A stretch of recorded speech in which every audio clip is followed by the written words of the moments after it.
How's it going, people? I'm Zephyros, and welcome to my channel. Today's going to be a hero spotlight on Admiral Claw. Admiral Claw is actually on an ancient banner at the moment alongside Valdron. He's one of those heroes that not a lot of people actually know what he does. You don't see him used in a lot of end game content, so you don't really see many videos with his skills or showing the kind of damage that he does. Now, I actually don't have Admiral Claw, but I'll be going through his kit, the areas of the game where I think he can be used, and really how you would build him. We'll obviously look at his stats as well. So let's get into it.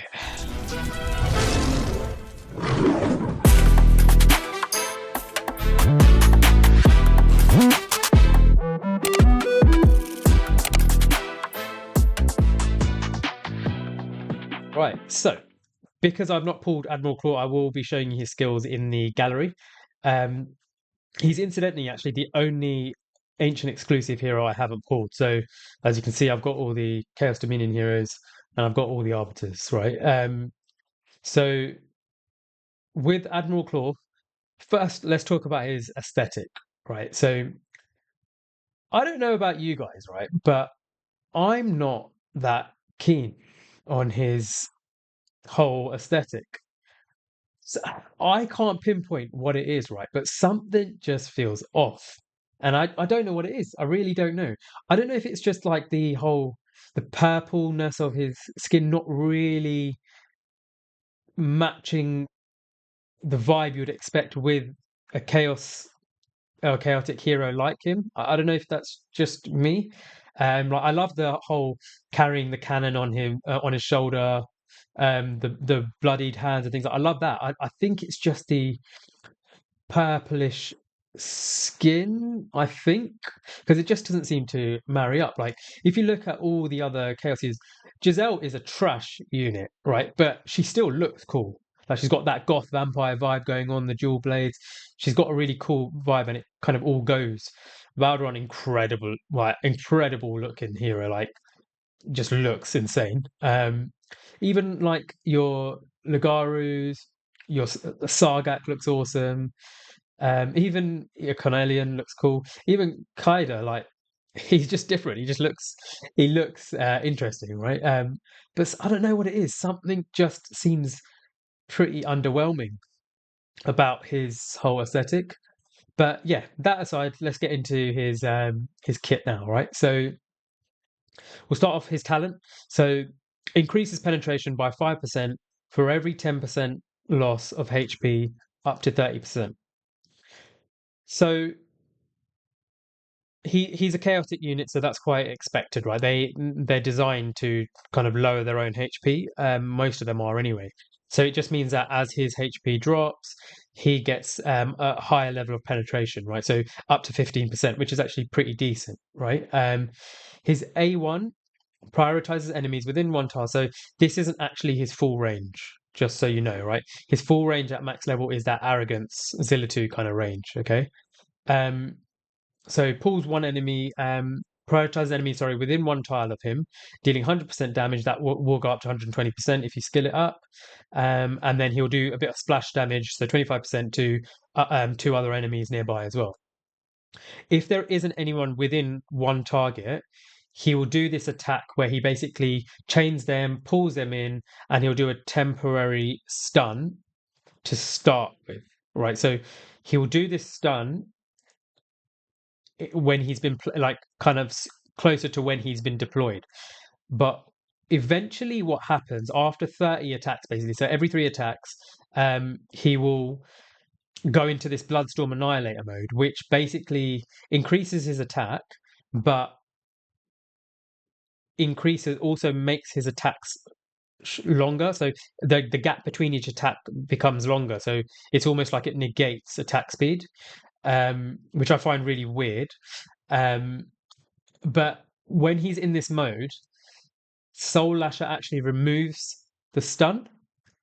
So it's almost like, yeah, okay, we're going to increase the attack, but we're also going to take away a lot of his kit. We're going to make him slower, and we're going to take away the stuns, right? So I find that really weird. But then every attack launch reduces 5% of the current HP, dealing 180% damage and 40% slash. So it basically becomes an enhanced version of this. Instead of the 100%, it becomes 180%. Obviously, this will go up as well.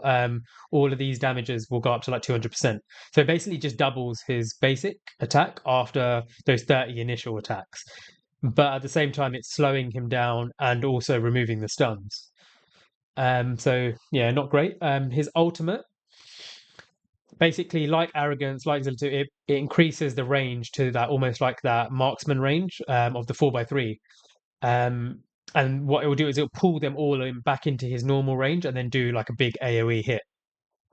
So pretty straightforward there. You can reduce the cost down to 500 and increase the damage up to 350% once you've skilled it up.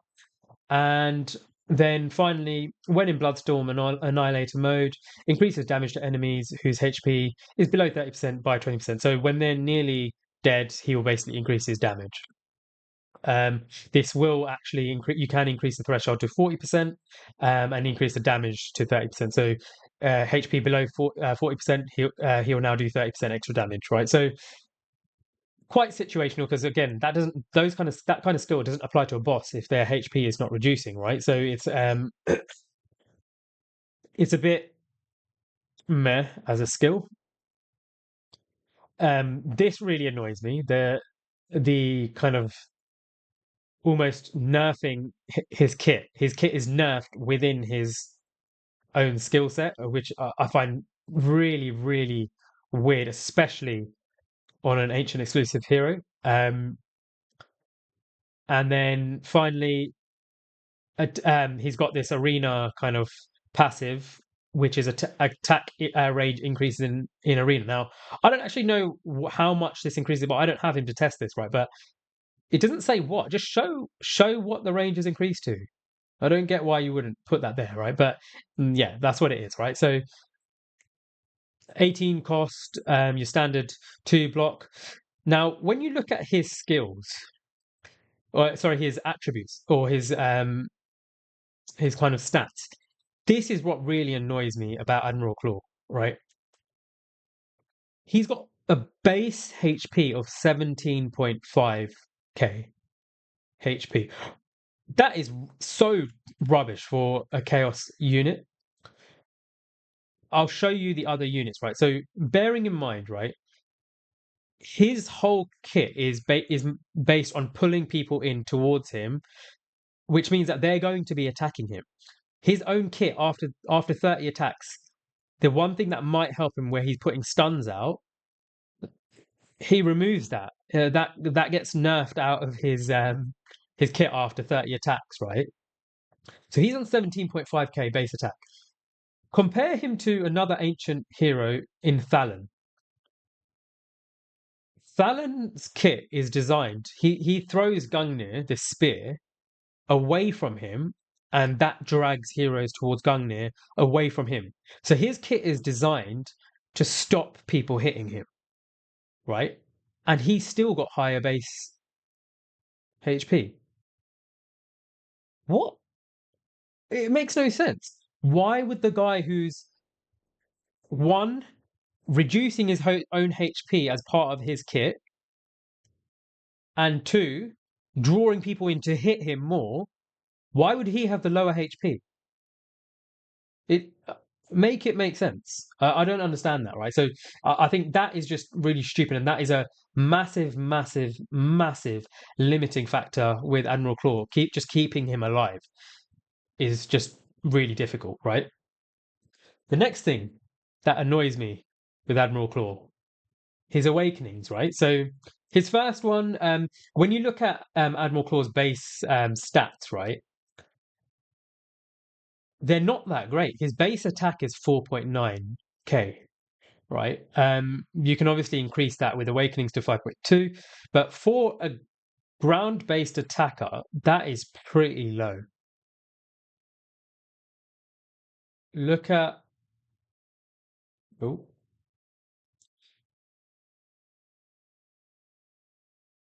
6.1 on Valeria. Let's not even go into our day at 7.9 at base level. I bet even Giselle's. I've not even checked Giselle. Even she's higher. Like what? Giselle is arguably one of the most trash heroes, right? But even she's higher. Like, come on.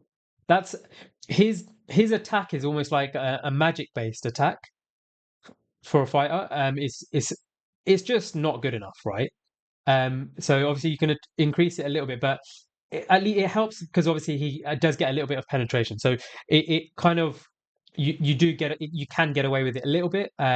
His A2 is pretty standard. His A3 when in Bloodstorm, so after those initial 30 attacks, when he goes into that Bloodstorm Annihilator thing, um, he gets a 15% physical damage vulnerability. So one of the reasons, cool, you've added that on to his A3, but one of the reasons this annoys me, right? It's not even the big version.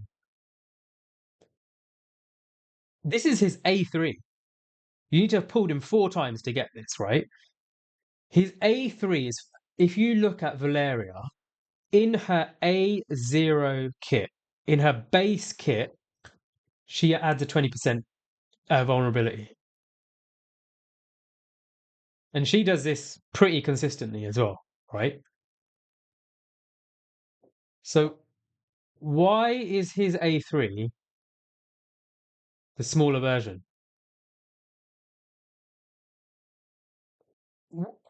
I don't know. It just doesn't make sense.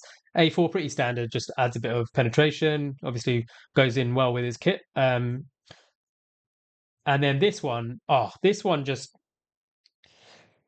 annoys the hell out of me, right? Because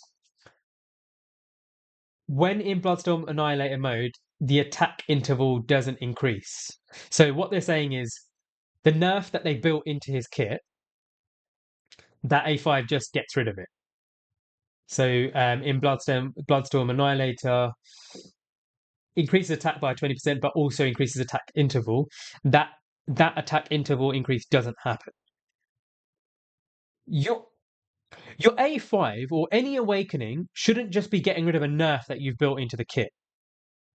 Your A5 should be your awakening should be adding something to the kit, adding something new to the kit, right? Or kind of adding a new dynamic to the kit to change things up. It's an awakening, right?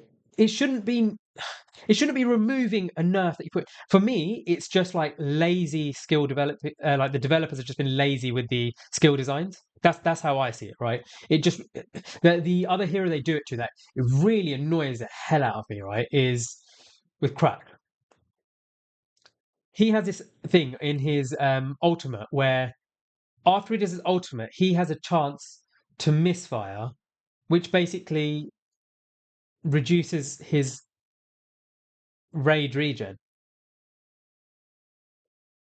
And then his A5 awakening removes the hero's misfire effect. What the hell is the point of that? Like honestly, it's just lazy skill design. Sort it out. Sort it out. It's especially on an ancient exclusive hero. Take some time and make them good skills, make them good awakenings. Make it so that when someone pulls the awakening, pulls the hero to get that awakening, it actually it's like, oh yes, this is actually going to change things in this area of content, in XYZ area of the game, right? Because this is just lazy. Just I don't know, it just annoys me, right? But yeah, that's his skills. As you can tell, I find Admiral Claw really annoying. I find him a frustrating hero. Do I think he's complete trash? No, I don't actually. As annoying as annoyed as I get at his skills and his just his general aesthetic and overall as a hero, there are worse heroes in the game, right? I think Giselle is worse than him. I think Cratch is less usable than him. I think for progression, he has some uses in places like the Nightmare faction trial. He does have use because he still has that good kind of arrogance range. AMR, artifact material raid, I do think he can be used if you don't have better options. Void Rift, I think you could use him. The problem is you have to keep him alive. You need a healer with him. But in order to get the most out of his kit, you'd need like a Dasomi or a Carnelian, right? Who will keep him at that low threshold HP. Otherwise, you're just losing a big part of his kit with his increases when his HP is lower. So yeah, is there, put it this way, is there any area of the game where I would use Admiral Claw over arrogance? No. Arrogance is, for me, arrogance is better in every single way possible. He self-sustains, he does a ton of damage, he can handle AoE or single target, he applies those burns, he can hit air and ground. Arrogance is better in every single way, right? And there's nothing wrong with that, right? I do think Admiral Claw has some use in the game, but I just think he could be better. He could be better. Um, do I want to pull Admiral Claw? A part of me says yes, just because I want to complete my Pokedex, but a bigger part of me says no because I would never use him. He would just literally be just another slot, another hero in my collection. That's it. So yeah, that's my opinion on Admiral Claw. There might be people out there who actually disagree with me. If you think that I'm overlooking him and that there are areas of the game where he is actually just amazing and one of the best units in the game, let me know. Comment below. If you found this guide useful, then please like, comment, subscribe, and hopefully I'll catch you guys soon. Stay blessed.